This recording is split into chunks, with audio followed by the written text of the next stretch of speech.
Hello，是那味儿啊，像不像那个海盗路飞里面那个什么，那有一个人物拿一把那个枪，那个，是那味儿啊，是那个味儿啊。OK，接着削啊，就是我们这个理查德教授他妈的退休了，我操，我服了，妈的，我正要上他的课了，他要退休了。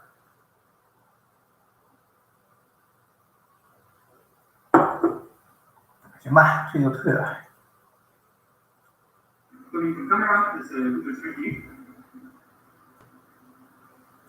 That's the interesting point. Well, what I can see is that this one here and this one here are the same because this white band and this white band seems to be the same. So where is this one? This one seems to be in there for this block here. So what we're looking at is those that is the sectional, and these two poles that is like this, because are going down the right, down the left. So it has to be an extension already, and everything is collapsing and sliding. If this one is, if I take this one like this one is like this one is like this, and this one is like this. Can you see that? This example here, I can see that. I will say that. People need to, but that's exactly what we're doing. We just try to record that. And that gives you actually that everything is all of these folds are actually in the extension operation. And if you go, for example, you find some nuggets of gold here.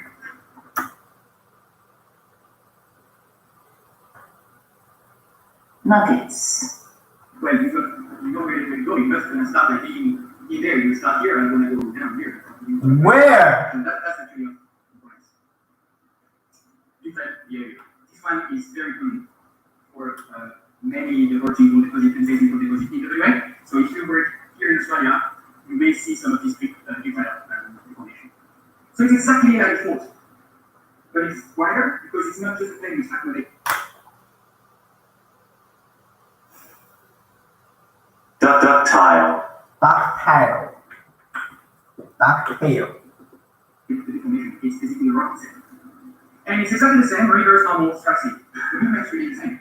Basically. So compression, extension, you can have it in different technique regime as well. That's the way it's like. So if you go to Denmark, again, you will see a lot of these stuff. Capillary is a good place. Thanks for the sequence. So what do we see here? Where? Guys, inside this block here at the top is going this way, and this block is going this way. So if you imagine this bend here going like this and connecting here, you have to this one this way and this one this way. Which one what way? So that's the rock which actually accommodates. So as you see, it's actually wired not just the pole. You just pull up the rock, you just net in the That's another example of the granite. That's all these nice little minerals in the granite, the quartz, hard, and other minerals. And this, instead of like breaking the rock, it's hard enough to actually deform with the two type information.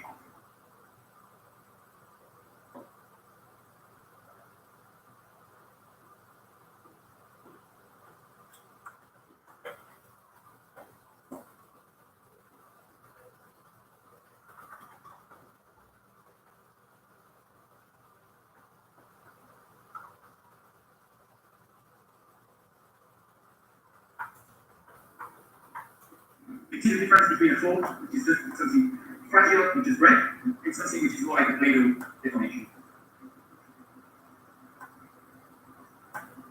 The joints now, well, these ones, I haven't seen too many of these, to be honest.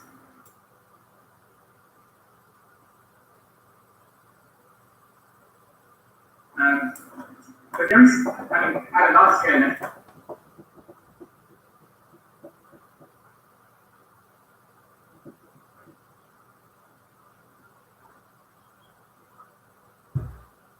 Confinement.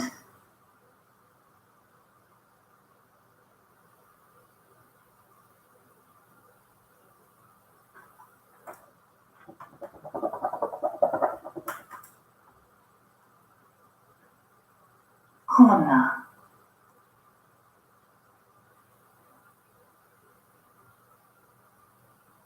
I think I really nicely factor. Like they usually happen when you go to like the bit of something which is hot and wake up, and as it cools down, it just reduces volume, and you start to break it and accommodate, and so basically you start to like make fracture on it. I would see a bit of a mud when it's very muddy, and it starts to dry out, you got a lot of like this like holes in the mud. I mean, just because it moves the water and just increase the volume of the rock of the and just creating like small fracture. So let's see an example of this. Google, and here is central layer, so it's a very big USB picture here. And so what we're looking at is like all of these different lines are actually the joint sets. So which means that this entire thing is a big tree, which could then, and at this point, we will see them, it just right in accommodate this one of these joints. That's a good example here, and I like this one because if you zoom on it, and here now we just 100 there, what you see is like all of these joints are like covered with vegetation.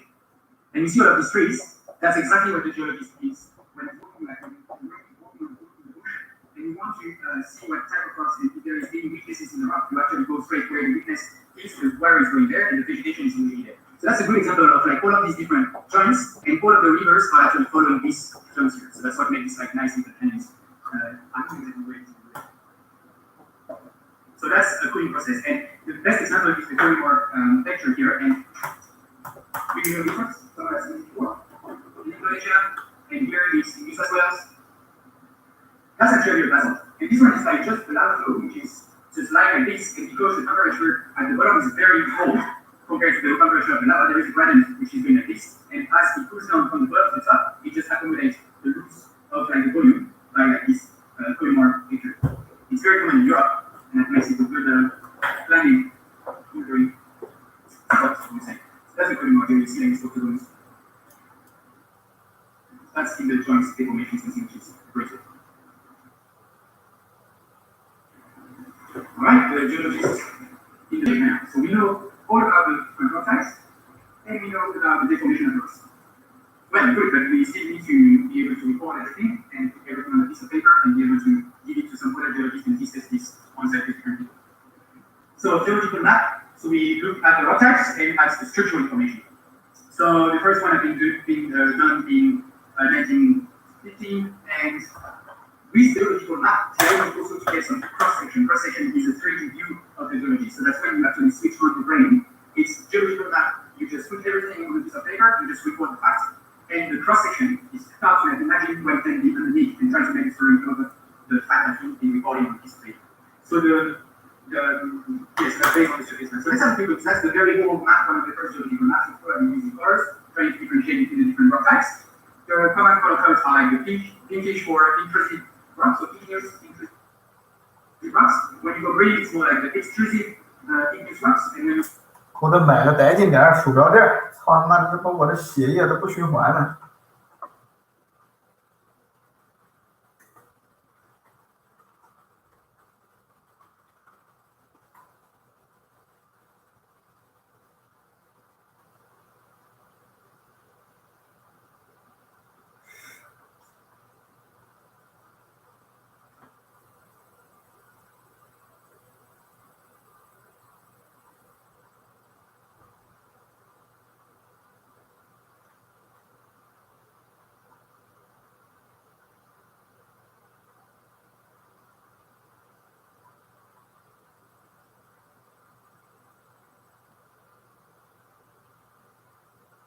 真鸡巴贵啊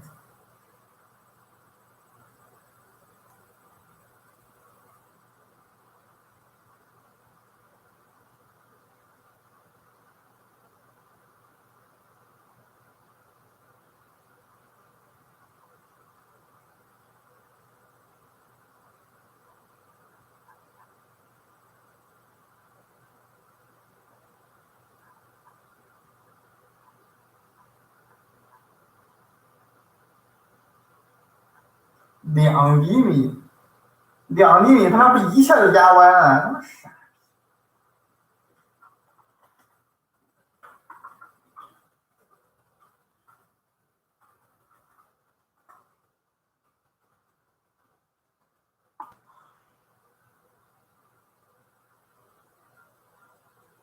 他妈一个破逼这玩意儿，他妈得要这么多钱，我操！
他妈的更秀。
废话。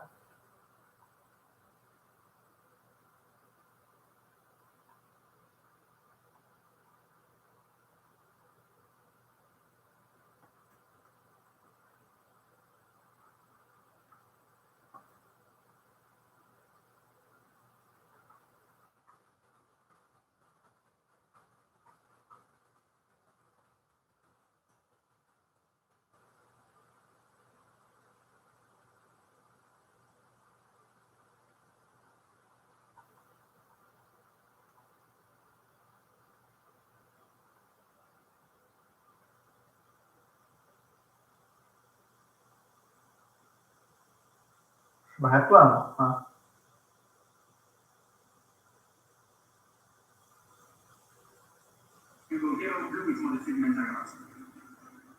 Interestingly, this little sketch here is actually a cross section. So the guy who drew that was like, okay, I can see all of this succession of like pink and then blue, black, pink, blue, yellow, and try to put them and say, I see.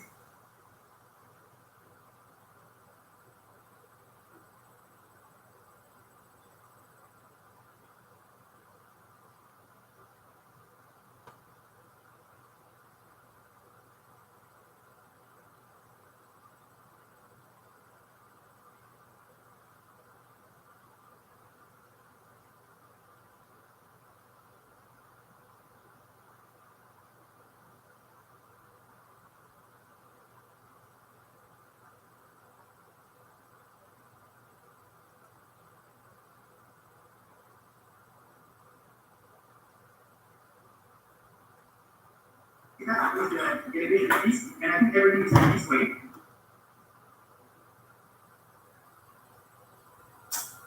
操，真垃圾！这都他妈改正不出来。Elevation.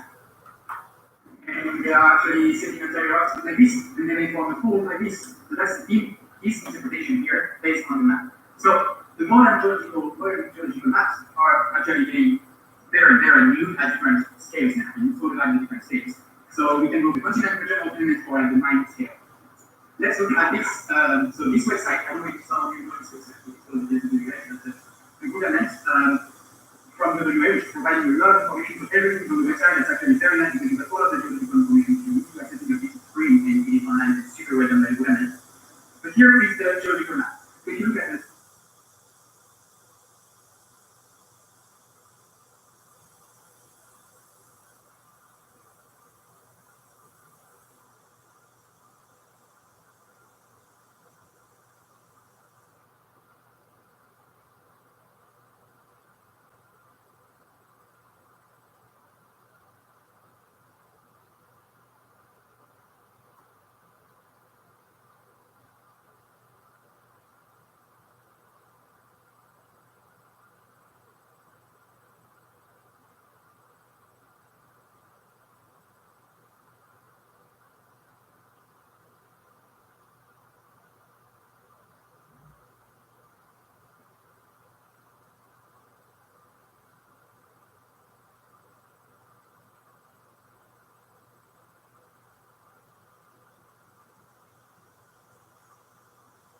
It's like Australia, and so we see that there is some differences in the floor. Australia is not the same floor as the US.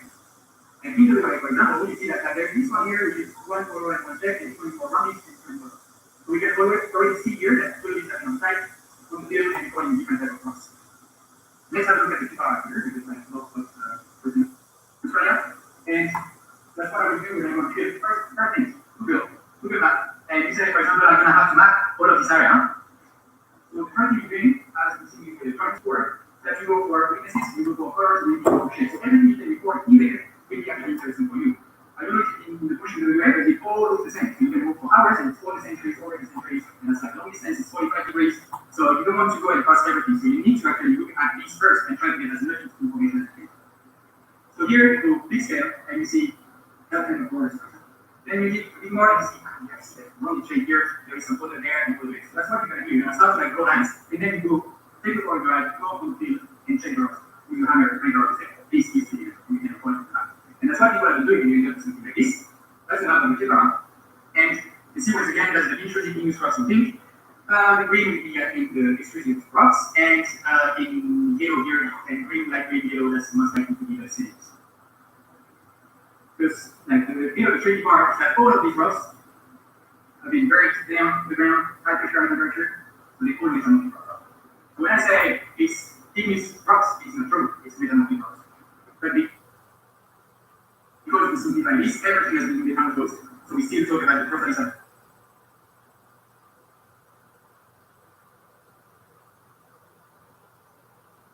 the rocks which are actually the intrinsic igneous rocks.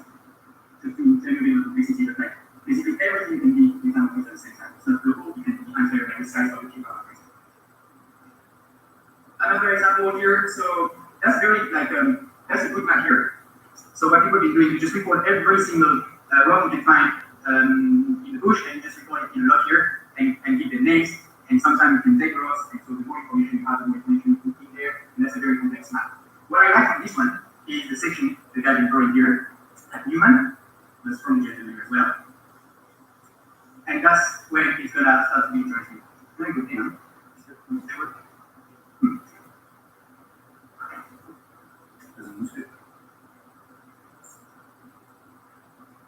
Okay, fair enough. Then I will draw, but you see I'm not very good. Okay, let's say you go on in the field and you start to see some sedimentary rocks which are going like this and going like this. That's a map view. So here you get this and you say, okay, that's a rock like this, and I know it's sedimentary rocks. You've got another thing which is doing like this. And so what you want to know is like, am I drawing this and looking if I do this? Can you imagine that this is a map view? Is it something which is going through the white ball like this, or it's going over like this? You know it's a fold, but you want to know if it's going like this, or if it's going like this. You want to know if you're like this, or if you're like this. Well, you need to find a way to record on the rock and read the rock and be able to put some sign here to actually see where it's going. I'll try to explain this to you in a second. And we use what we call the strike and E. So, this is paper, but this should work. If this is the rock, and you walk and the rock is like this in front of you, I've got all of the layers going like this. You will take a glass and you will try to record the horizontal line of the plane. As this one, the strike. So you got all of these.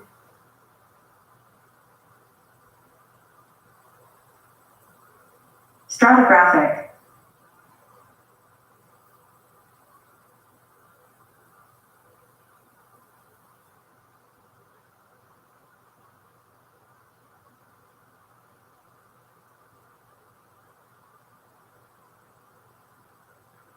These rocks sitting like this, and you want to record with your compass. Like what? But you basically take this line, and then you draw a line, which is the way it actually be. And you need to record the angle with your compass, the angle between the horizontal line and this line here. And you end up with a sign, which is a T sign, with a strike and a dip angle. You've got different way of doing this. You can go strike and dip, so 490 degree, which means 90 degree towards the east. Then you can have 49 degree north, so basically, which means you're going to have a sign saying that's what I recorded, and it's sitting like this. And you're going to keep walking and just recording of the rock. So you're gonna have the strike is like this, and the dip is like this. Usually what you do, you put the numbers. So if the low is here, you've got different way of recording this. Me, I would say it's 010, which means I could maybe make it here 010 degree. That's 10 degrees with a compass. The north is here, 10 degrees up to 360 degrees. And let's say it's dipping 45 degrees this way. And you keep walking like this. And what you see as you walk, like this. And what is like what? On the map. When you come back home, you just download everything, put it on the computer, or carry it on a piece of paper. And what you see here is that now, what you know is that all of these little arrows show you where the dip is. So if the arrow is like this, the rock is dipping like this. Okay, that's the T-shape. If it's like this, it's dipping like this. So you just record it this way. And basically here, when you come back, you know that this is going like this. So that's actually the way you record the structure of the rock when you as you walk and as you when you are in the field. And so if you put this, that's exactly the example here. That's different rock types. Here with the different colors or different textures. And basically here between this and this one, you cannot say anything about if that's going like this or it's like this. So you need to use this little signs to basically tell you, okay, this one is going like this, and this one here is not going like this. And then you can take A to B, you draw line A to B, and do what we call the cross section. And so from A to B, that's the map at the top, and here is the section. This is the step here. And so what you see is that you can start to interpret what you see here. That's the fact of the map, and here is your interpretation. Okay, so if I do exactly the same, I say I've got A to B, okay, and do a cross section A to B. Here is that, and it says 20 meter, okay? And here I have 20 meter, the scale is 20 meter, this is this 5 meter. And then here I can see that all of my rods are going like this, so I know they're going like this, and maybe like this, and going further again like this, and like this. That's like my signs like this, okay? So that's the way you start to interpret how the rock is working. So that's the strike and dip measurement, which is back again, that's the strike, and that's the dip. So let's see a bit of an example of this cross section, and people are actually not very good at drawing. So that's the section here at the top, or section in the cameras. And as you see here, no, you can't create anything. I think it's 1 kilometer or 5 kilometers. So the interpretation is huge. The guy is looking at like a very large scale, and he's like doing a lot of interpretation. What I want to write here is that you're gonna have to talk to geologists about like stuff, look at these different rock types and stuff, and the guy's gonna show you some cross sections. So you're gonna see a lot of them, the cross sections. This is the reality, and you can trust lots of the stuff which are on the map. Not everything, but everything which is in there, usually you can trust. This, one geologist, one cross section. You ask me to draw the same cross section, and they end up with something different. So you have to keep in mind that some of the geologists will show you some cross section. Always be aware that this is not the reality, this is an interpretation. And that's why I said you will have arguments with the geologist on site. When you start beginning, it's not there, it's not this. So that's an interpretation. Cross section is an interpretation of the geological map. Well, now we've seen all of this, but let's say that's very old-fashioned side doing this, going to compass and recording everything from the rocks. I'm still doing it, I'm not interested in part of it, but you have some methods that you can use which are actually very, very helpful. And there is a wide variety of geophysical techniques. Some of them you may know, like the magnetics, seismic is quite common, you all know that from oil and gas, gravity and anti-manual theory.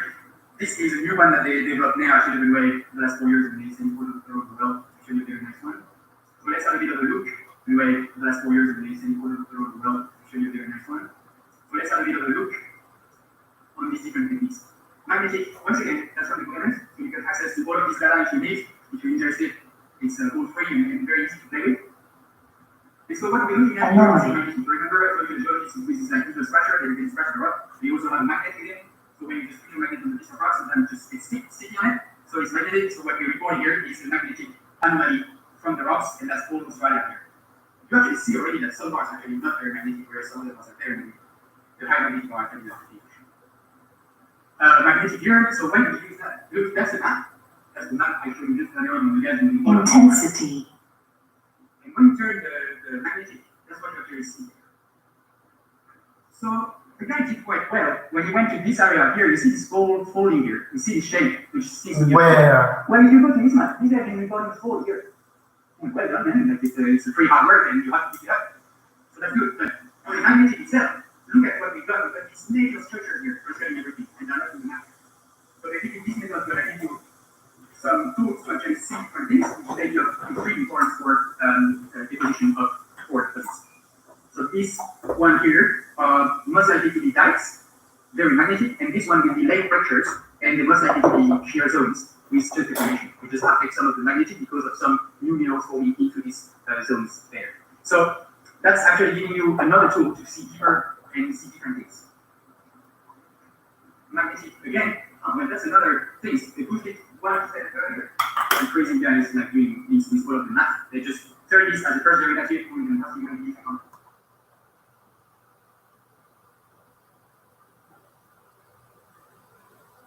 Derivative. Anything that leads to the digits and that words green. So basically you increase the contrast. And you see even more stuff here.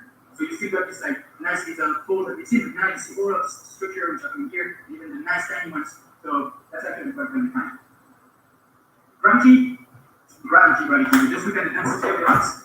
And so that's actually very helpful when you've got sediment basins that you want to see and you want to see how they evolve when everything is undercover. So imagine you are in Bigard, in the Midway, east of February.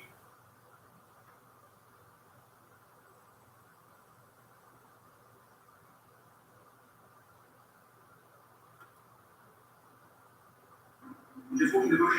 Back in the day, they wanted to find gold nuggets everywhere. But if you go a bit further east, you have the mountain called Gruyere, which is all undercover, so you cannot see any rocks. It's like layers and layers of sediments, and it's all flat. The only way for you is go and drill to actually get any information. So what you use the gravity gives you some ideas about what is going on underneath. And it's very precious, because when you're going to come with a drill, there's a few millions, I'd say maybe a couple of millions, and you can spend a week there with a drill rig and drilling bolts here and there. You need to start with this, but you can go and drill, you will never be able to do this. Everything is undercover, trees, and just gravels. So you cannot do anything. You need to use some of these layers to basically set the areas of interest. That's very interesting with gravity methods. Activity, well, seismic waves, so you just do like naked wave and you record in different points.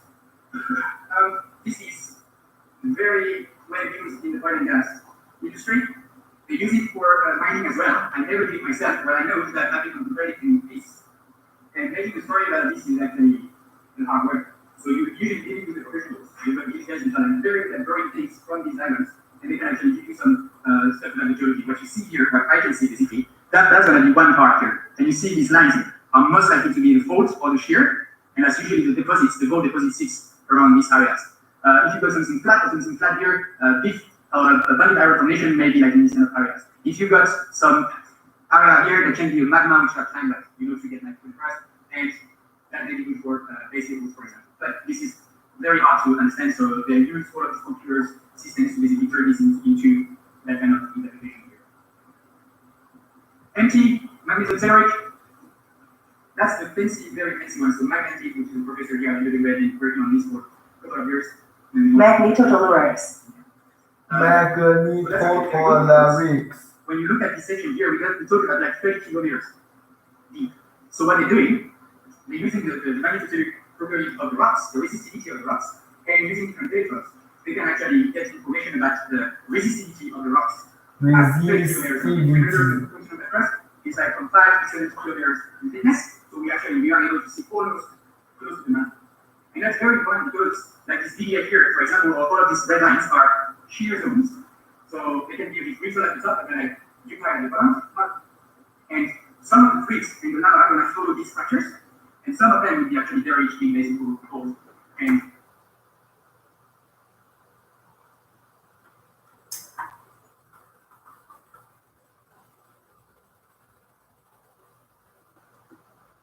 other elements, rubber things as well, like pigmentite minerals. Pigmented. And that's very important to know where this big structure ends up on the surface. And that gives you like great inspiration, some nice first area to go and look at. Because when you're in the bush, once again, you never know where to go. So you have to find some way to like reduce the area of damage. That's another example of a section, a cross section, but we're talking about 1 kilometers now. So they're talking about all of these different Kilbara, the moho. So here we're looking at the moho, you remember that's the crust and the lithospheric mantle. So So we're looking at like the law here, which is like crazy how you can define the structure of the crust itself. It's a very large scale. So in summary, we've got the folding, which is the deformation of the sedimentary rocks mainly, the brittle failure, which is fault joints. We've got the ductile failure, which is the shearing, the one which is ductile, and everything is recorded into geological maps. And we actually use the strike and deep measurements.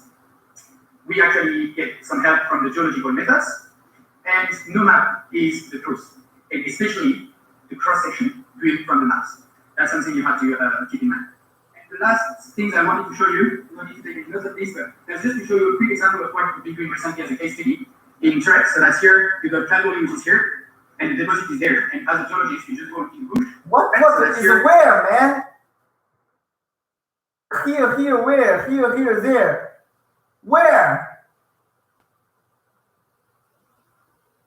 Constraints.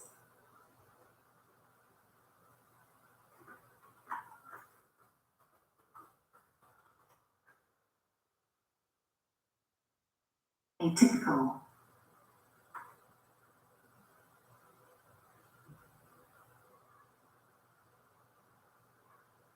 You've got Cloud which is here, and the deposit is there. And as a geologist, you just go in the bush, like this, and you start to record these rocks.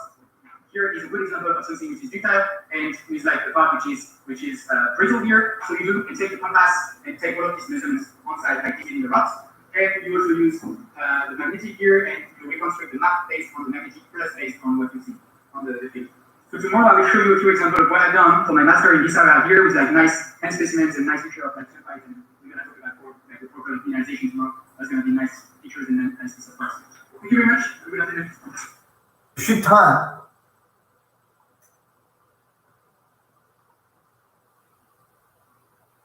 Now we can edit it. Does.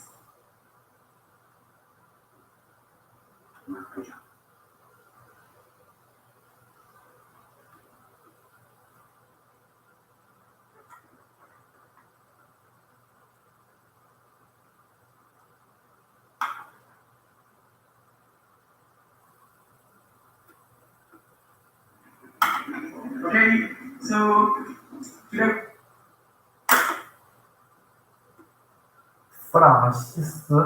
François.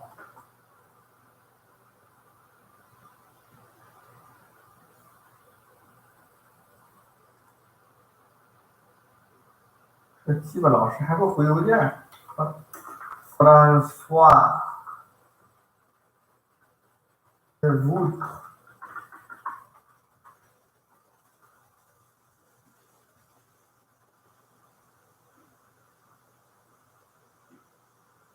François Voutre. we're gonna do about I think about here. Research.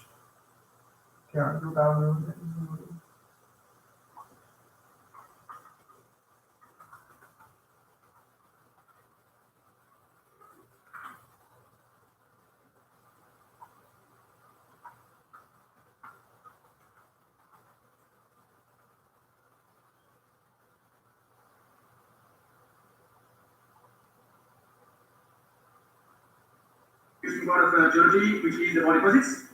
So yeah, basically, no, it's not working.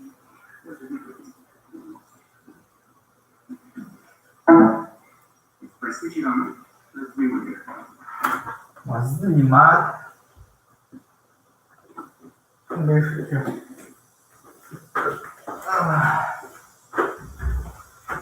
哎呀，今天确实挺凉。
得劲，这还怪凉快的。操！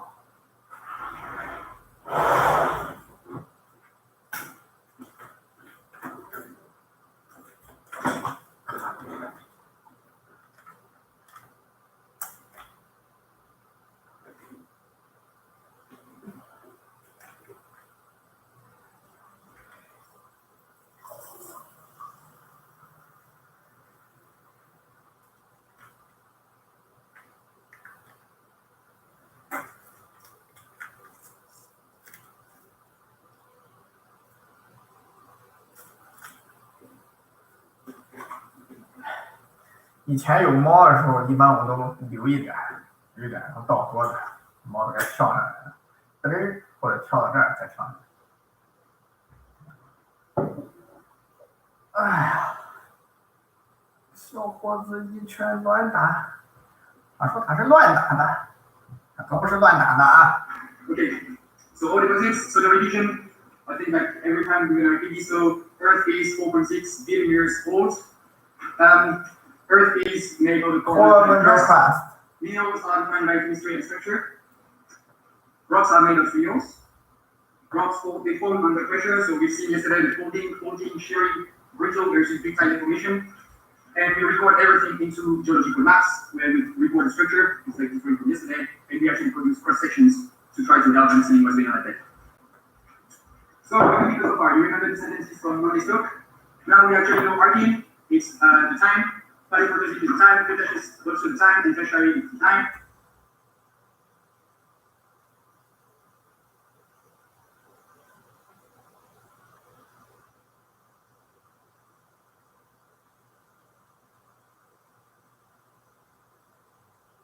Paleoproterozoic. What the fuck? Archean. Archean shear zone hosts the great Green schist. green schist facies. 我操，是个人？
哎呀，是他妈的！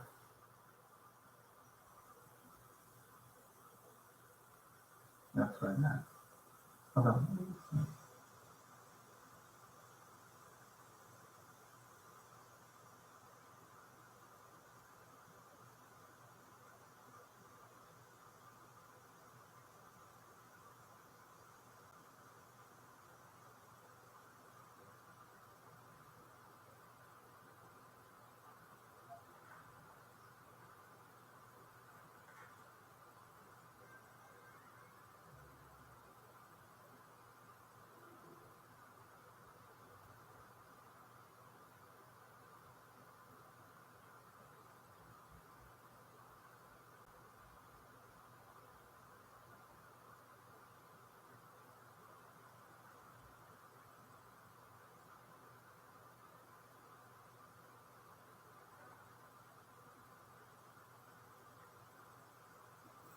傻逼！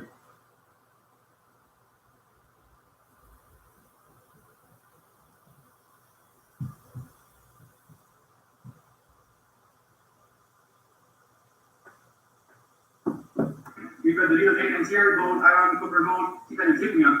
We actually know now that like the shear zone, we've seen that yesterday as the different deformation, and green slashes, which is basically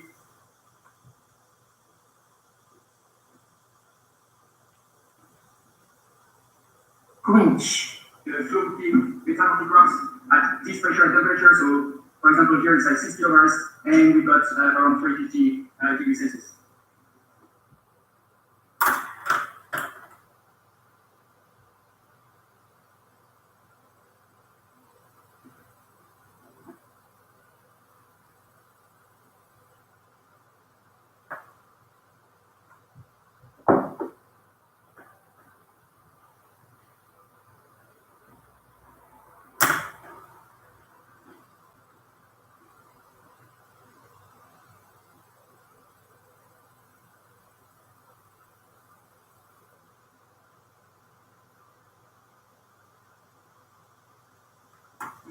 But you also remember that the deformation is like detailed as you go down the crust.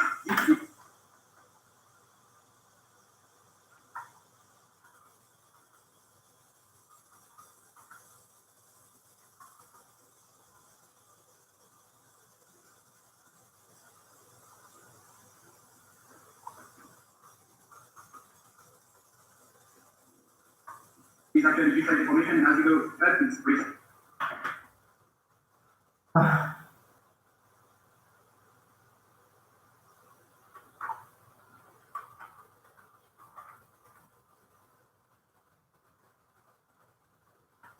That's more front, that's venturing at the surface. Well, we actually know a bit of it because we know that this is a non-iron formation, that's a sedimentary rock. So actually we know this one, and we know that this is the time, this is the type of rock, and that carry this element here. So let's try to see the different ore deposit types. So today we're going to talk about differentiation. Again, so let's figure the graph of all of the different elements and the elements of these elements. We're going to also define what is the mineralization, define what is the ore, and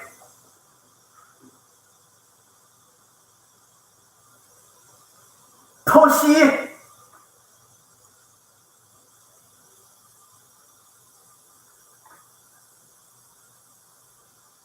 Differentiation.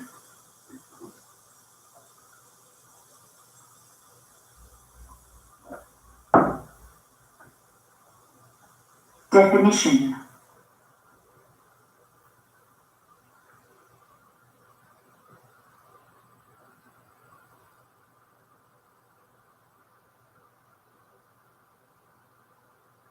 what ore deposit from, form, and the principle of this, and see kind of the different examples. The second part of the lecture will be talking about the regulation and legislation about how we actually do mining. So that's going to be more clear from you. That's the enabler between geology and the mining engineering. So, now that we have periodic table, so we've got all of these elements, and we see that there are 85 elements that we can basically mine. But where are they? And where do you put the mine? Because all of these different elements, you need to find them, open mine, but where and how you do it. Well, back in the diagram, so that's the elements here of the different elements in the solar system. So we know that there is a differentiation, and basically here you see that the elements of this element, for example, the silicon and oxygen form the quartz, they are very abundant in the solar system, and uranium, gold are actually very low in elements. So that's something we got, and uranium. 油，我靠，油比金还他妈少。B。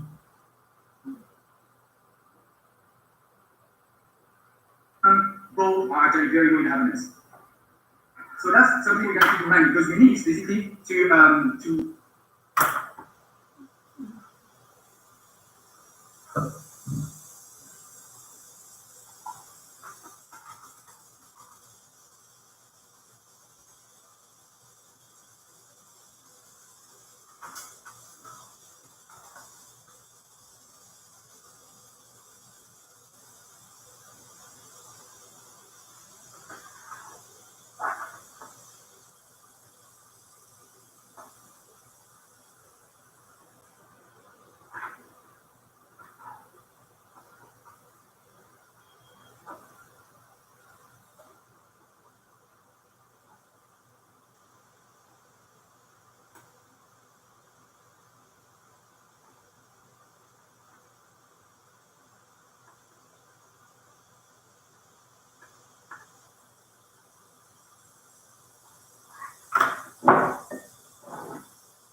Anglo-American。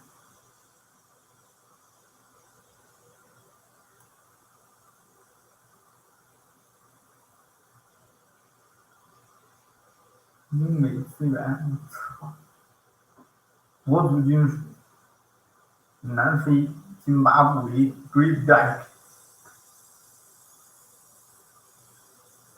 英国。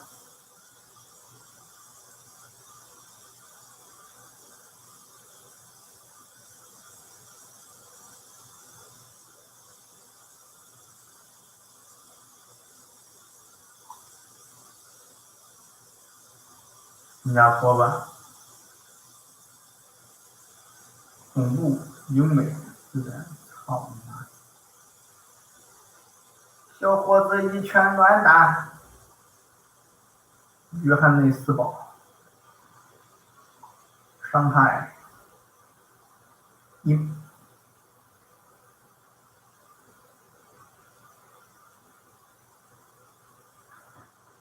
操！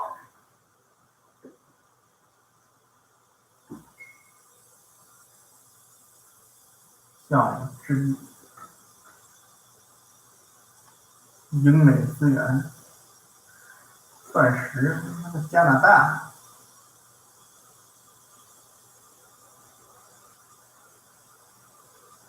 小伙子一拳乱打，印地，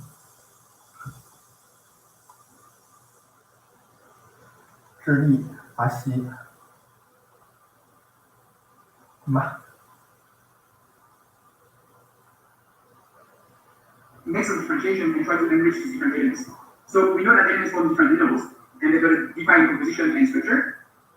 And sometimes there is not enough of one element to make one mineral. So they can enter into the structure of some other minerals. Earth is differentiated into a core, mantle, and crust that we know. And this is actually to the separation of the elements. And you've got major elements where we make crust, and we later how we can actually enrich these different.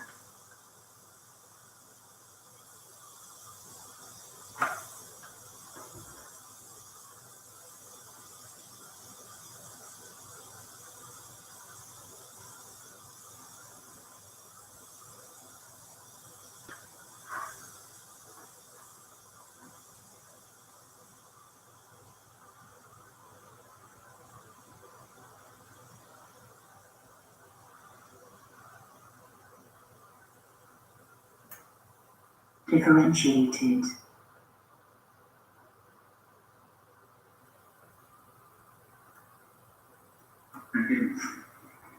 So solar system abundance, we know that helium and hydrogen is into the sun and the giant gas planets, Uranus, Jupiter, and etc. And we have the iron and the nickel. Most of the iron and the nickel is actually down in the core of Earth. We've got these elements which are very common in the mantle.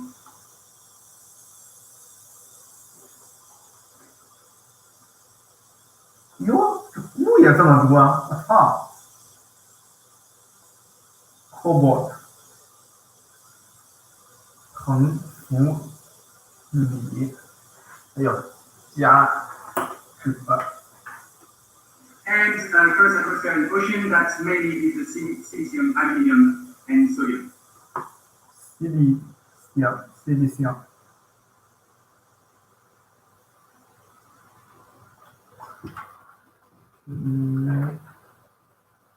用其色。Well, if we take this diagram and we actually normalize it with the Earth composition of Earth, we end up with here 0.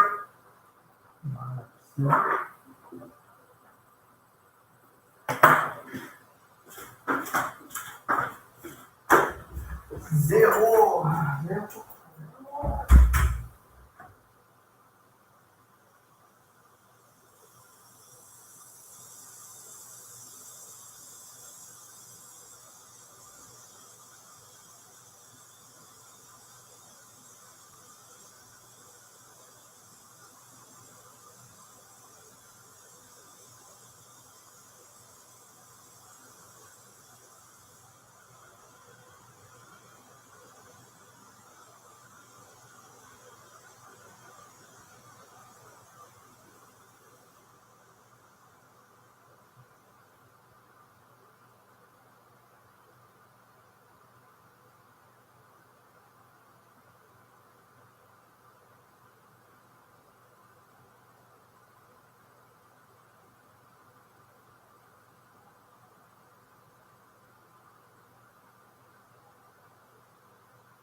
什么呀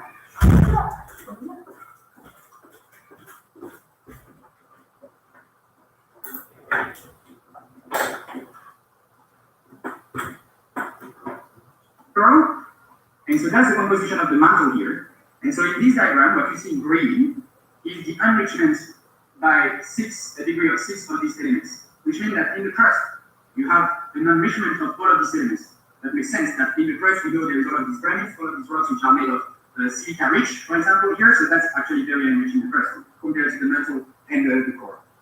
What we also see in this diagram is that we got 现在才1点，你敢信？天居然黑了。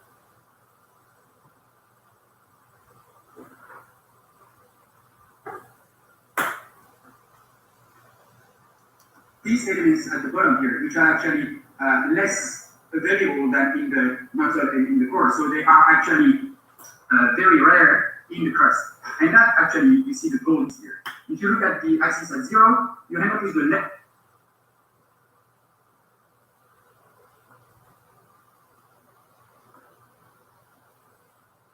Which is a bit unrich. So this one, you've got a chance to find. The arsenic is here, it's a bit unrich in the crust, but not like much. And yeah, for example, rubidium, osmium is actually very low. So that's a good way for you to understand that the gold, for example, there is not that, like, atoms of gold are very rare in the crust. So we need to find a way to say, okay, this is 1,000 times decrease relative to the bulk Earth. It's hard to find.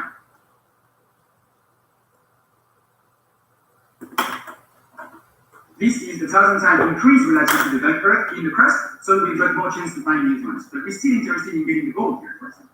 So we need to find a process which actually enrich the gold in the crust. So this means that some elements such as uranium, average concentration of 1 atom per million of silicon, 1 gram per ton of rock, if everything was quartz, and it's still enough to be not enough to be economically mined. Such elements like gold, the average concentration of 1 part per billion, so which means 1 ppb in the average in the crust, and this is definitely not enough to be mined. If you've got 1 ppb, it means that you have to have so much rocks to get 1 atom of gold, which basically it will never be economical. So we need to find a process which gonna enrich these elements and gonna make them available and economical. So let's see a bit of the definition of mineralization and core. It's very close, but the mineralization basically is a process when a mineral is in higher concentration. So basically you increase the concentration of one element. This means, if you take the example of gold, you enrich the gold by 100% in the crust by the mechanism, you end up with, instead of 1 ppb, you end up with 100 ppbs. And this is enriched, so that's the mineralization. However, this is still not economical. So that's called mineralization, but when we talk about ore, it's actually something which is the mineralization but economical. So this means that the gold is enriched by 1,000 times and then it becomes 1 ppm, 1 per part per million. And some of the mines in the US, for example, the Carlin deposit, they can actually mine low-grade gold, 1 ppm, it's like very big open pits, when it's actually easy to dig. So everything, when you take everything into consideration, like the petrol, the size of the pit, everything is around it, if you can mine for 1 ppm and it's economical, your mineralization becomes a 4. So, stratigraphic, so that's exactly where you put everything which is the physical mining of the ore and like the refinement processes, the segmentation, for example, for gold, so all of these prices together. Now, if you think that the physical mining limitation, so you know you got some mineralization, but how do you know if it's going to be economical? Well, everything is plain here, so if you just put, like, you have drawn on your section the mineralized zone, then you put the open pit here, for example, you're gonna have some waste, so you're gonna have a dilution of your ore here, and you're gonna have some of the mineralization, but you're gonna have some waste, so you're gonna have a dilution of your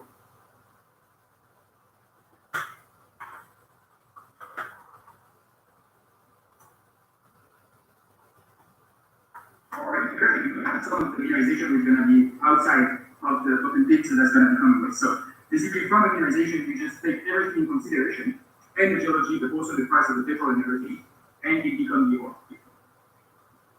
So you also have some physical and chemical refining limitations. You remember I told you that pyrite here is like iron and sulfur. This one is actually very hard to break, the boundary between iron and sulfur. They're together, but they're very hard to break. So basically, you will not be able to separate the sulfur and the iron. So if you've got some iron minerals, which are like iron and oxygen, they are like oxides, then that's much easier for you to break. So that's going to be a ore mineral, that's going to be a ore mineral, this one's going to be a waste mineral. So they all carry the same amount of iron, but they are actually, some are shows physical and chemical refining limitations. I'm going to give you an example of like an example of like the gold, which is in this very basic or rich piece of rock that you've got with you there. All right, so the basics of mineralization. So what you need. It's not like apple. So,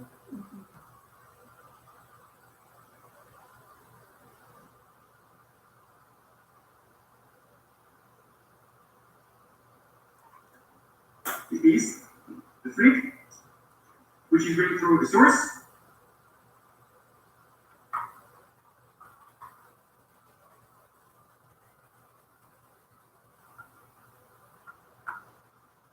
Then it gets transported. Then you have to precipitate and deposit the metals, and then the fluid is keeping going away. So that's all of the different stages.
So the fluid, it's going and it's transported, so you have to pick up the elements from the source. The source can be very different.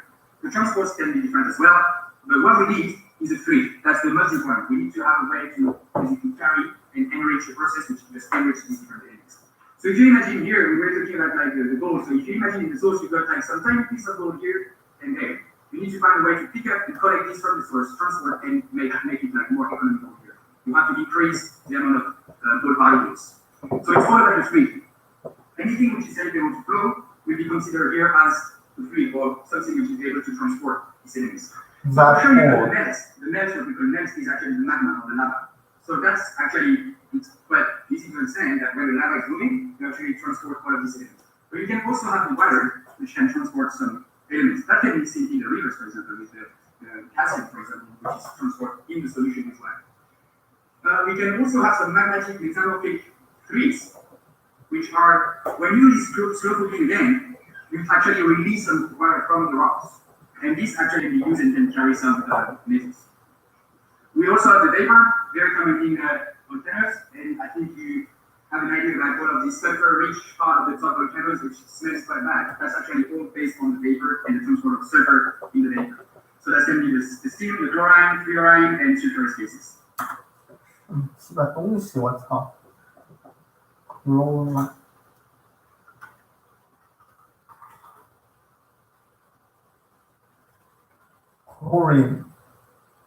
chlorine, fluorine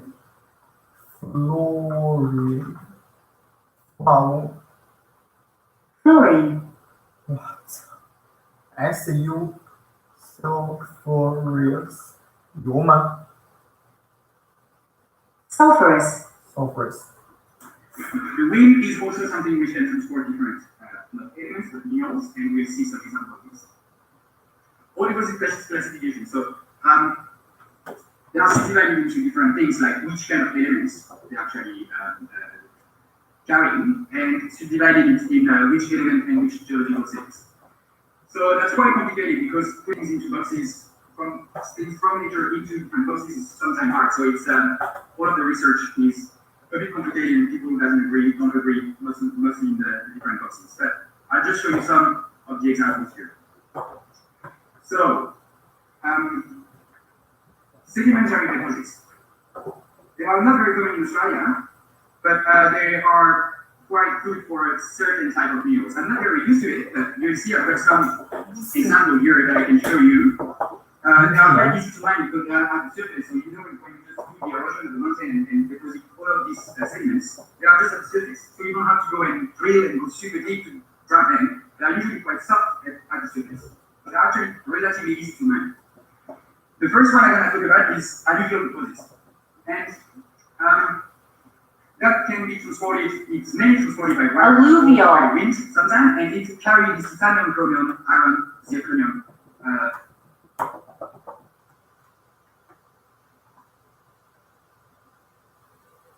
Ignorium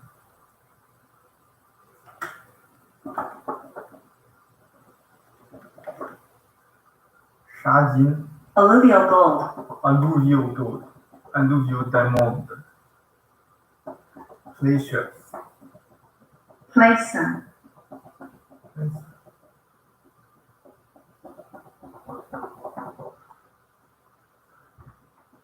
alluvial, Rich sands, for example, and you've got the alluvial gold, so that's the one I'm going to talk about today more in detail, and alluvial diamonds. So the idea of this, and that's actually called placers, when you do these kind of things, enrichment by water, and by transforming alluvial deposits are also called placers, which is called blaster. So let's see how it looks like. On the top left, here it's our picture. We'll be looking at delta somewhere in South America. Yellowstone,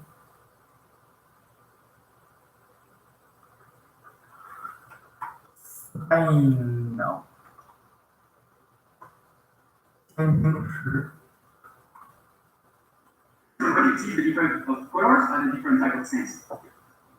The zircon, dark sands are everything which is heavy, and the yellow and whitish, that's the quartz. The quartz is very light compared to all of the other sands and other minerals. Here the zircon, zircon,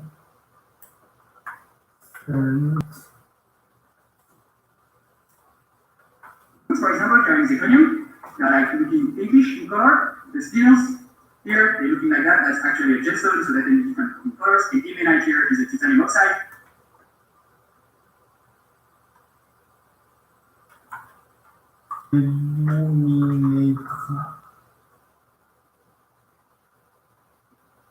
Illuminate.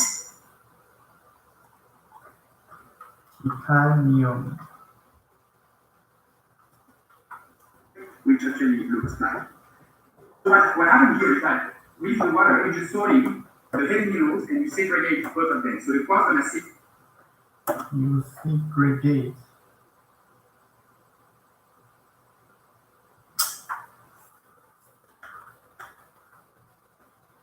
Segregate.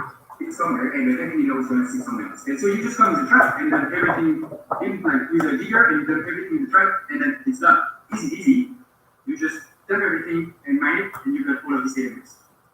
How does this work? Well, back into where I grew up, in Europe and France, and you've got this nice river, and when I was a kid, I was like looking at this guy using the tank and just looking for gold. I was like, oh, where do you actually go and look for this? And then I found this picture that I took like a while ago now, but I was finding this quite interesting because if you look at the river, you've got a curve like this. The outside of the curve is something which is quite steep. Here there's a cliff where you can actually jump from the cliff, it's quite good fun.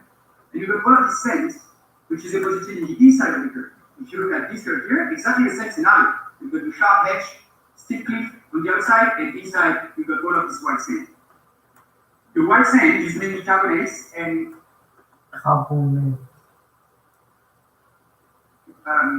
quartz, the very light minerals.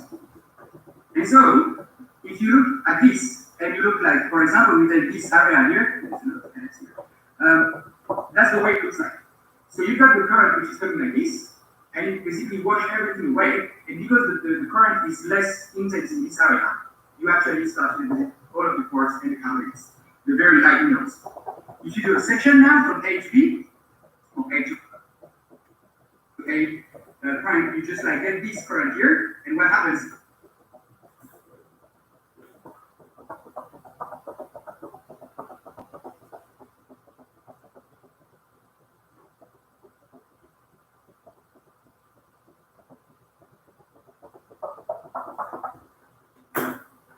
Is that you've got more chance to have the heavy minerals deposited in there, and the light minerals will gonna remain there.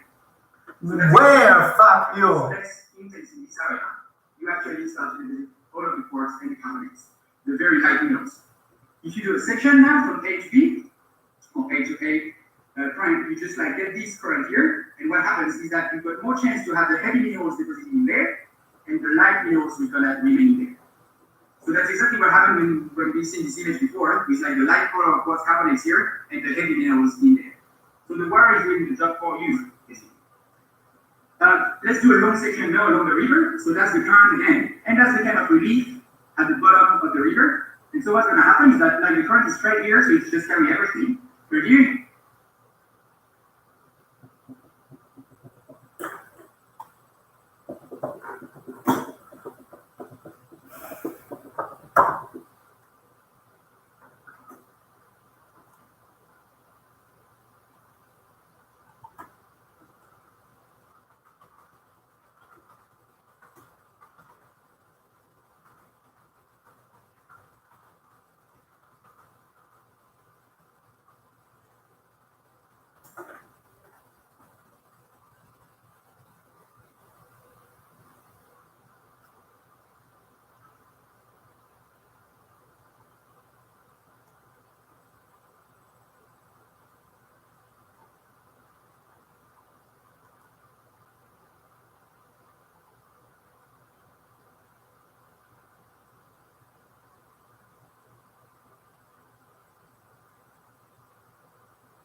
You're gonna have some interaction and like a bit of a current with disturbance, and that's actually where you're gonna start depositing some of the heavy metals. Well, back into my story about being the river and trying to find where the gold is. You've got a tiny end, and it works actually in Australia, but like this example is quite nice. So you're in the river like that, and you say, where am I going for gold? If you start with your plan to grab some gravels and sand here, well, you can spend the day hunting, and you never find anything. If you start to look at all of this movement and the disturbance here or here, that's where you want to go. So you basically want to like find this disturbance, and so I will start like digging just underneath this rock here because there is all of the disturbance, and the sorting of the minerals going to be here. So that's where the gold going to go. All right, so that's just for you to give you an example about this alluvial type of deposit. So the water is going to jump on it. So now we've got one more sentence in the bucket. That's the plan here. So we know that. Here, there. How can I find where? That's the tertiary, that's the timing, alluvial property timing zirconium sand. That's the kind of picture I'll show you with this red sand. And the Mesozoic, which is the timing, fluid.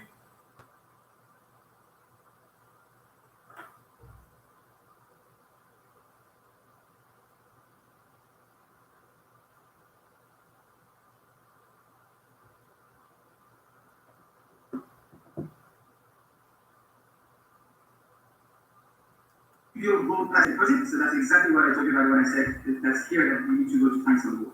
That's called the class deposit. Alright, so now, what else do we have? Back to this bandera formation, I can imagine that some of you will work in the iron ore mines in the future. So this is for you to understand a bit how it works. So we've been talking about this part for a few times now. You know, it's like most of the bandera formation techniques are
when you got all of these black smokers coming. So basically, in the water, you're gonna have some iron from the black smokers, from this lava which is like form the ocean crust. You're gonna get like a lot of iron coming from the mantle. You're gonna get like a lot of iron coming from the mantle. And as you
hydroxide.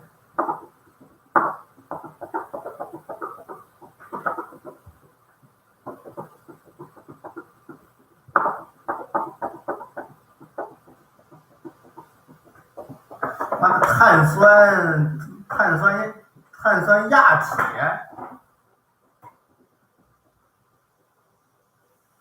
start to do some like erosion in the surface, you're gonna add more carbon and silicates. So silicon is gonna come and it's gonna be all in the water. And what happens at 2.7 billion years old is that you've got something which is called the photooxidation. So you start producing oxygen in the ocean. So everything which was in there, silicate, silicon, atoms, iron, and we've got another one, the carbon, these three atoms start to complex with oxygen. And they start to form minerals. And these minerals are heavy, so they just sink into the bottom of the ocean. So you've got the iron, which is complexing with oxygen, you end up with the iron oxide. We've seen the hematite and the magnetite before, so that's two different oxides. And those ones are the ones which form these like red iron-rich layers. You also have like what we call the TRI, so the iron can complex to oxygen, but also integrating some carbon in there. And you're gonna end up with the carbonate, which is TRI, which is like a common iron-rich carbonate. So that's the story of it. So as you go, for all the period of time where you start the photooxidation and produce some oxygen into the ocean, you basically drop everything by layer. So you just go like this. As you put more iron, you just put more iron falling, and that's how you produce all of the sedimentary parts. So here what we're looking at is like that's the silicon. So when the silicon atom is going with oxygen for its pores, sinking the bottom, and that's a repetition of these different processes. That's the way you actually form this red rock, which carry out.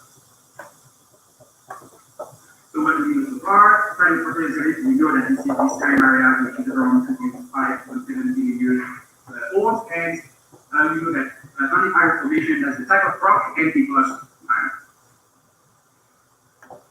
The last one, not the last one, here is just an example of what we call the lateritic deposits. It's very common in the anyway.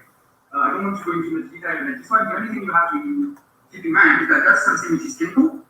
And we actually form the bauxite deposits which carry aluminium. Aluminium stay in situ. So as you've got a mountain, so you put some water, and instead of doing an erosion when everything is washed away and get into the rivers or the ocean, what you do is you take one of these light minerals. So the quartz, for example, is going to be dissolved. Carbon is going to be dissolved in the water as well.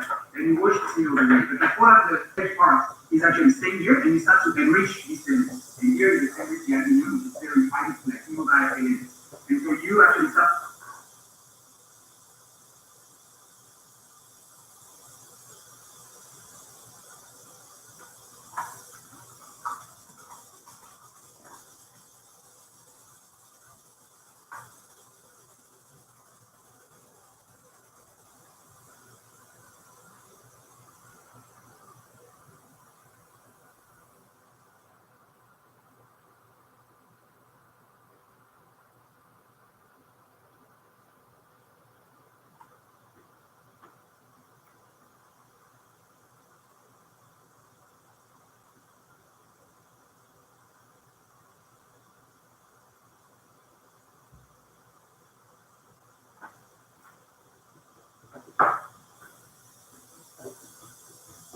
start with the granite rock, and as it goes, that's the rock remains the same, but the top part gets unmixed in aluminium.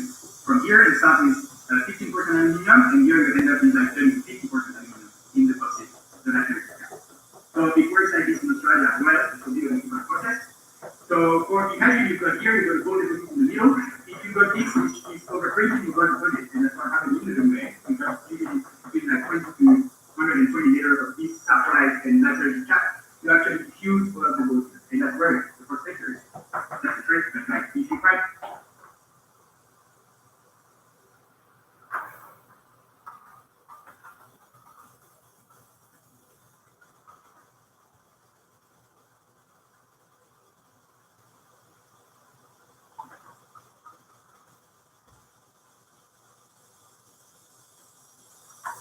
some just right at the contact between the thread rock and the laterite cap. That's where all of the gold is. When the guy makes the bush with the different detectors, if you go and walk here, no chance to find any gold, no chance to find any gold, you just need to go at the corner. That's the trick. If I feel it works right now. Laterite boxes. So that's just a 4 mil with the aluminium. I never seen any here in Australia, but I know it's quite common in Europe. Magnetic deposits are a bit different. This one, so we're going to talk about efflux. So we remember everything which is coming from a lava or from a magma is called igneous. So there is different type of deposits because they're different magnetic differentiation processes. And they separate between the magma and the crystallizing mineral. So that's actually the example of the PGE, platinum group elements. And the chromium is actually very enriching these minerals in these deposits. So there is different way of forming these. Also have two different magmas which can not mix together, and basically the introduction of new magma is going to be the trigger for the deposition of certain minerals and elements. Let's have a look at how it looks like. I think there is a trick here. If we imagine that this lava here is relatively liquid, everything we see with the acid deposit on water, like the minerals sorted by the water, can be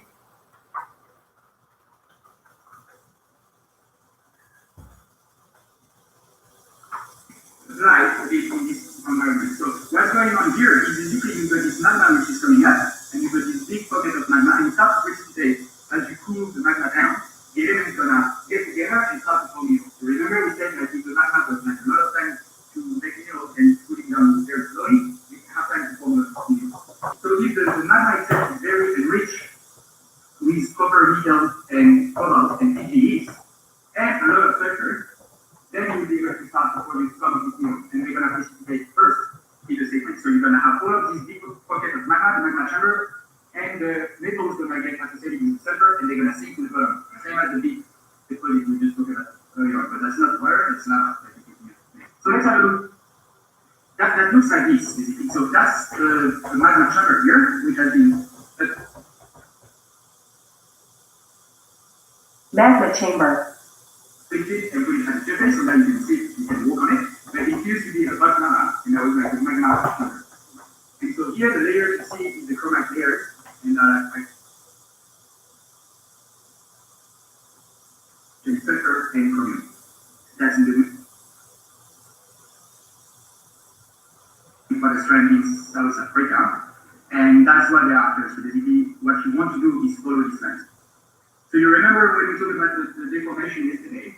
That's exactly what happened. Imagine you're mining this underground, and you've got a fault which is setting this, and you're like, with your truck, you just like getting this, and then fault everything is this place. You have to figure out where it goes. So that's what like the issue is in South Africa. Well, another type of magnetic deposit is the chromatiite. So chromatiite,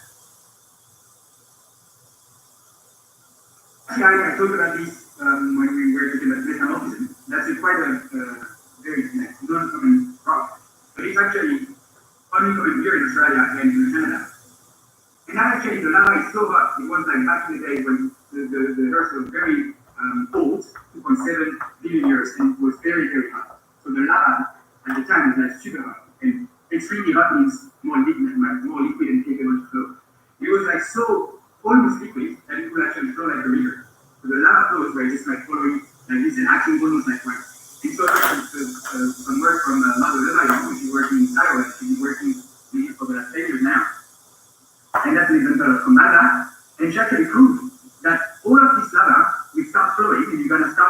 sulfur and the metal together, and they're gonna tank in the bottom, and they're gonna actually act exactly like the plasma deposit.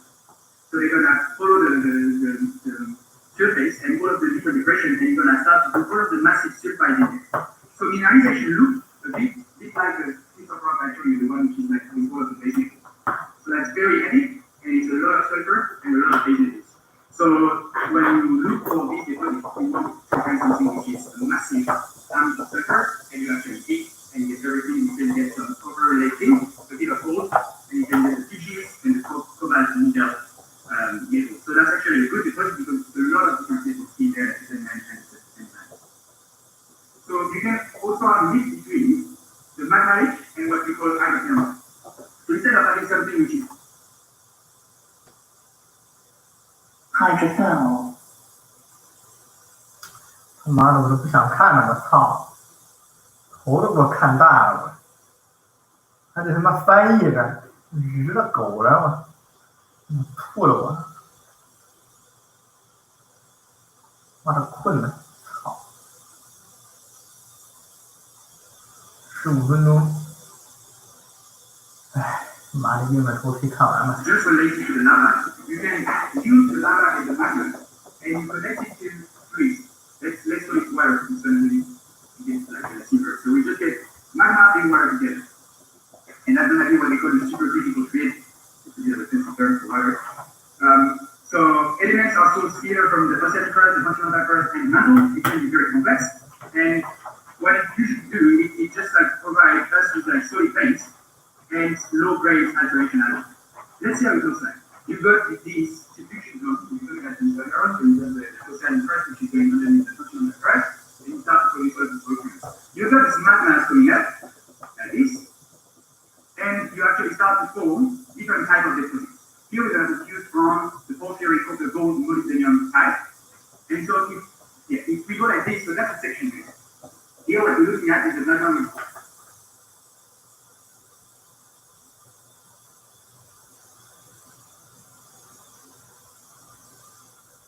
porphyry, granitic,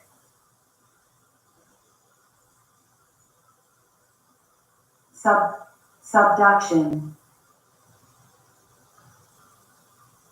Which is coming up. And this one has got a lot of time to cool down and make all of this nice mineral.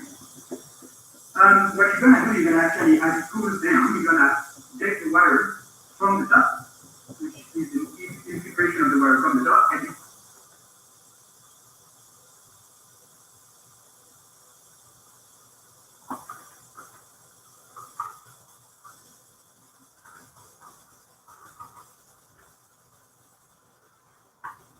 because it's hot, you're gonna make the water like moving. 什么意思？我操！智力什么鸡巴图？我操！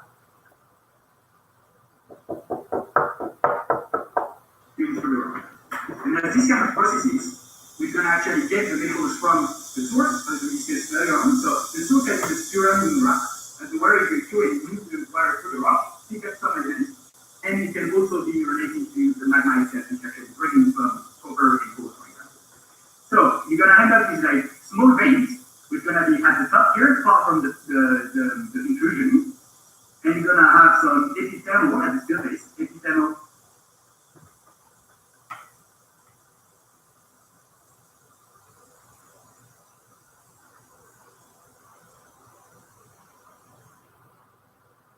Isolation plus or minus like sulfur rich, and that's usually these small gold, silver rich veins at the top of the volcano. So that's the volcano in there. You're gonna have all of these very small quartz veins with gold and silver. As you go down and go close to the intrusion, you're gonna have more base metals. So here it's zinc, copper, and lead as small veins around the intrusion, and you're gonna have more like big pockets of copper and gold, or copper, gold, and gold in intrusion field. Something I want to show you here as well. That's the continental crust here, and by chance we had this siltstone vein here. And you remember when the siltstone is actually cooked, high temperature, low pressure, so not very deep, but we got a lot of like heat coming. We start to slow cook this siltstone, and we're gonna end up with a marble. You remember the table? There was talking about yesterday. So sedimentary rock, which has been cooked by intrusion. And it's actually quite good because when you see this here, the contact between the intrusion and when it's very, very cooked, which is called the calm type deposit, it's actually very easy over.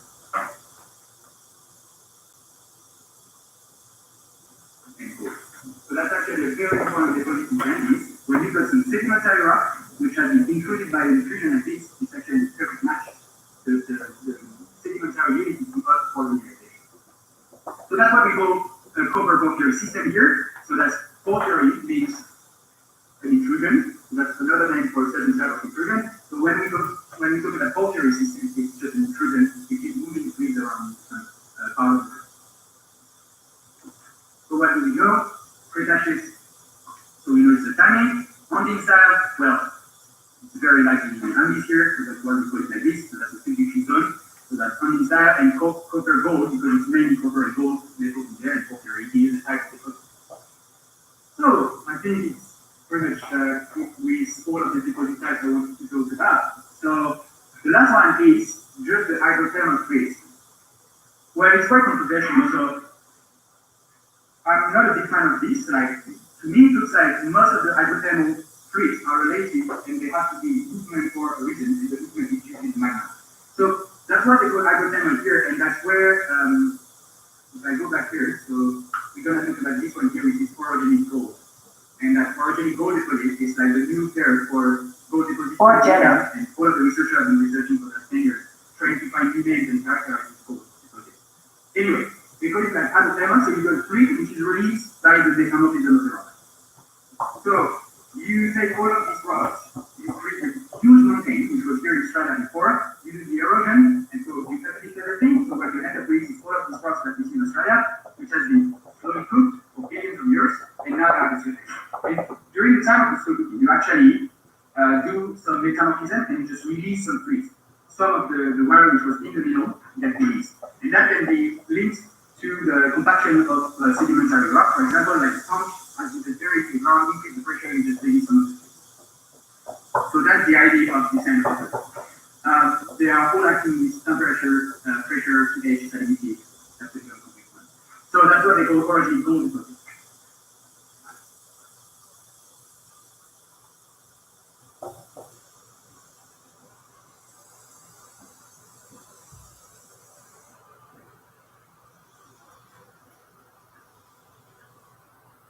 The issue I have with this is the technical letter of orogenic and gold, because that's a common name, which has been described by David Bruce, who's a researcher here at UWA. It's very controversial, this model, but still, we just find some key features that we've seen before. We've got intrusion here, and a source for heat, and you've got like the source of like the heat underneath, and you can actually start moving the fluids in the crust. What we see here, granitic fascias on fibonite ridges, you remember that as you go deeper in the crust, we start to measure up and it's more squishy and able to flow.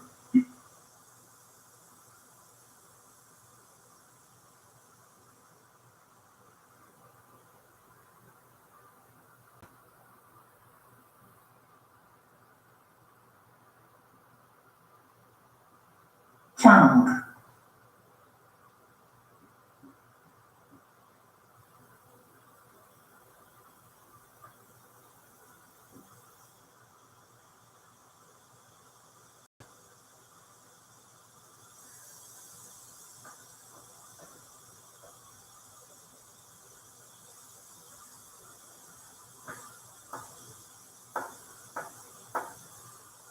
Here what you see is a big major structure.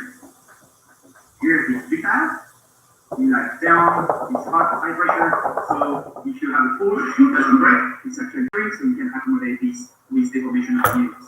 As you go back, you've got a mix of the shearing and brittle, and at the top is very brittle and you've got the fluids. Well, the idea is that all of these fluids are going through this major structure, which actually can be very deep, like down to like kilometers, 30, 40 kilometers deep. And actually go like this, and you find some gold deposit here, here, and you small project. That's the idea of like origin gold deposit. Well, if you think about it, like if you were here with the water guy and you try to like find gold deposit, it's nothing, and that's the kind of things you want to see. So it's all about trying to get the structure, and you want to see where the faults and the shear zones are, and that's exactly what the geologist is doing. He's trying to figure out where you're going to put the drill rig and drill, and we want to actually see the formation in the rocks.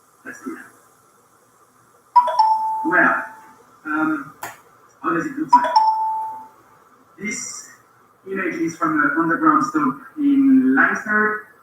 That's the water cable deposit, owned by used to be buried, and now it's what's the name of this company again? A big gold company. Goldfield. That's one of the case. So that's owned by Goldfield now. And that's the way it looks like underground. So basically what you have, all of this rays going into the shear zone in the fault. And so what you see here is that the quartz is deposited in the boss rock, which is like the green schist / rock, so that's the basalt features in the campus. So that's the quartz vein, and that's what carries the gold. You go to the tunnel of this and you don't think of like quartz like they do. There is a bit of gold in there. So we can see here that every time you go to the vein, Fuck you! Still my. the rock is like cracking. So what happens is that you got this layer hole, and how the earthquake is coming, you just break it up, and the feed going up and precipitate it. And you repeat this again and again and again, and you end up with all of these different ways. You see this one is precipitating this one, so there's a multiple events of earthquakes and precipitation of quartz with gold in there.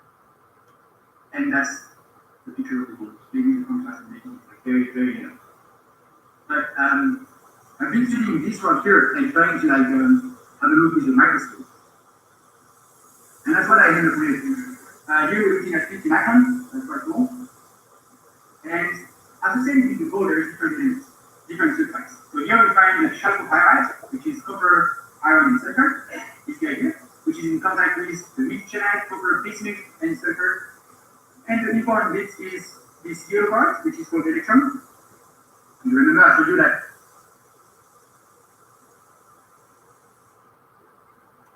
most of the gold deposits are actually copper, gold, and silver rich. And you've got the other alloy here, which is the alloy of copper and gold, and it makes it like very pinkish. But now we know these starting shear zones. So that's the last type of deposit I wanted to talk about. Now we got the oil and gas and gold. I don't know anything about it. I will be transparent. I'm not really interested in it, but you maybe. I don't know if you're going to be working in oil and gas. Maybe some of you will. The only thing I want to draw your attention on here is the form of the geology. So here what we're looking at is folding, and so the important bits in there is that the geologists will make sure that we actually target the sea rock, which is going to basically make it proof, and the gas and the oil will actually be trapped in there. And one complexity level, you take this, and then after this, you just put the fault, which is normal fault. And so you want to trap the gas here, and you want to make sure that you actually see that this is the normal or the reverse fault to basically find the reserve or rock and be able to trap and track it. Another example here, and but here a reverse fault or a thrust fault, and basically this is going up, so that's also very important as you mine this to make sure that you know how it moves and not trying to look for the gas and the oil here is actually down there. But that's you can read about like how like oil and gas forms basically all of these branches and trees and alps put together and buried down to the ground and slowly cooked once again. Not very deep, but deep enough for all of the organic matter to turn into oil and gas. Summary for this part. So ore is a mineralization that is economical. Mineralization is concentration of elements of interest into a small area. And which contains elements. Mineralization occurs in many different complex pathways, and mineralization styles control how the ore is distributed. Well, there is a lot of different complexity for that, but I just show you the basics and the different type of deposits.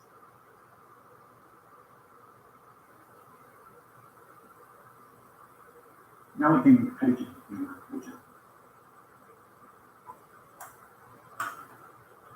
And how we actually interact with mining engineers, or just like the handover of it. Revision, that you know, you don't need to go through this again.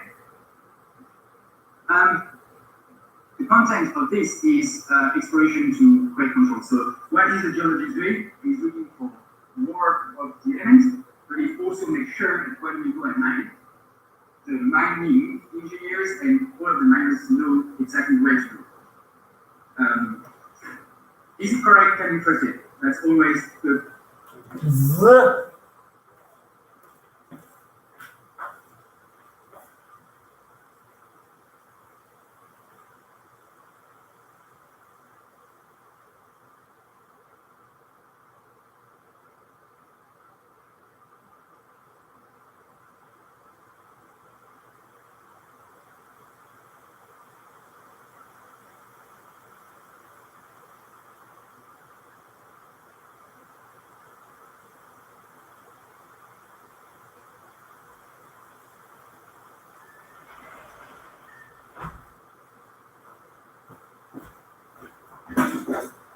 我这个乖乖，天黑了，下大雨2点半，妈大中午2点半，7月中午2点半，居然天黑了，这个雨应该还是挺大的。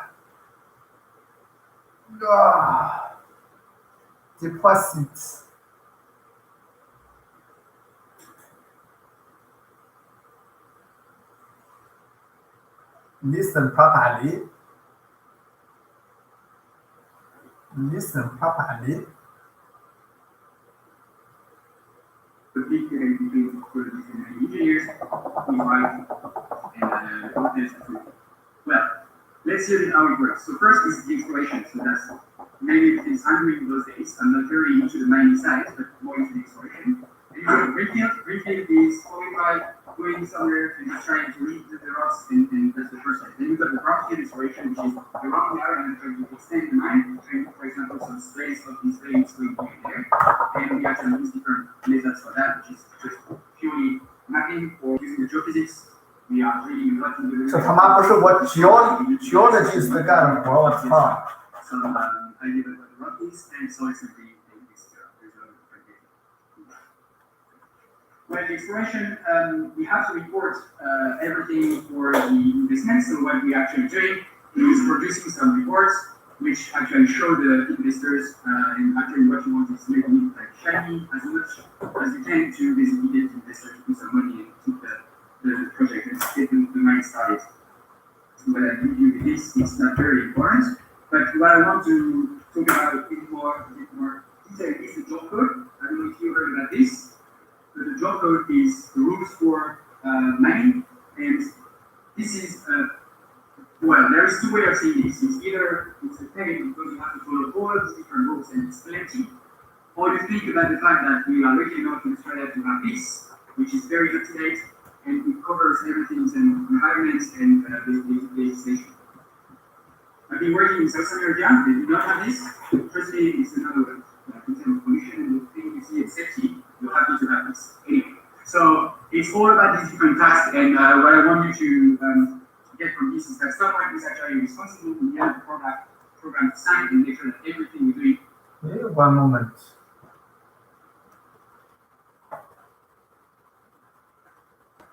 果然是不是又跌了？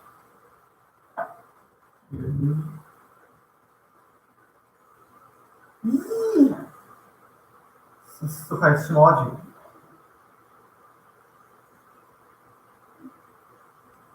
这早上比较低一点。我操，怎么又涨上来了？4.6。他妈哪一年的？我操你妈！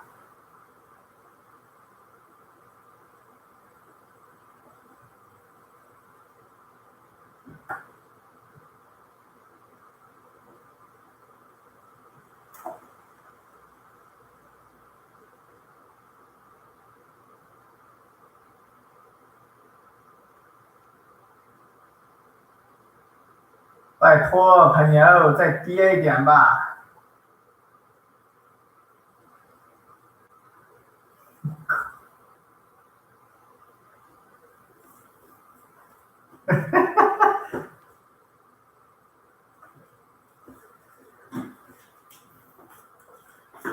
今天这个数据啊，我先休息一下啊，休息一下再来直播。